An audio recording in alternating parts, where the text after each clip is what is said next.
Hello, welcome. This is example 4 of first order exact differential equation. And this involves some sine function and the exponential function. So let's do that. So this is already in the correct format. So I can figure out the m and n, right? So that's the m and that's the n.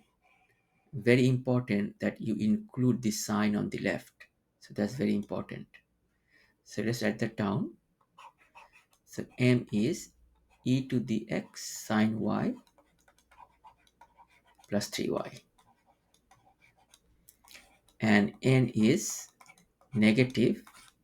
You have to include that negative on the left. So that's actually very important.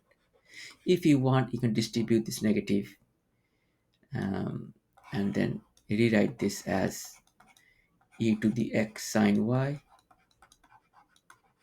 minus 3x. So first let's check, is it exact or not? So let's check it. So we have to check that the partial of m with respect to y, is it equal to the partial of n with respect to x. So let's calculate the partial of m with respect to y. Remember, y is the variable, x is a number. So here this e to the x is a number, so I can copy, and the derivative of sine y is cosine y, plus the derivative of 3y is 3.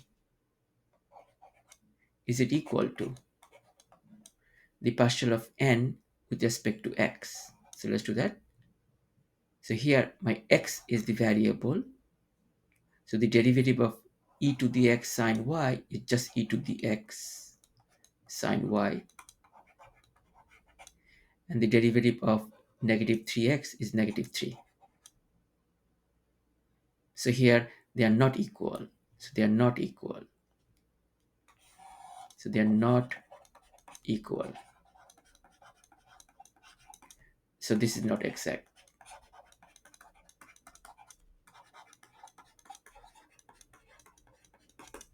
So you cannot use the method of the exact differential equation. So you cannot do that. If you try to figure out the phi, you're going to end up with problem. You're not going to be able to find phi if it is not exact. So in this case, you just say that the differential equation is not exact, and it cannot apply this method. That's it. So the only reason I did this example is to show you not always you will end up with exact differential equation. Thank you, and always remember you can do it. Bye bye.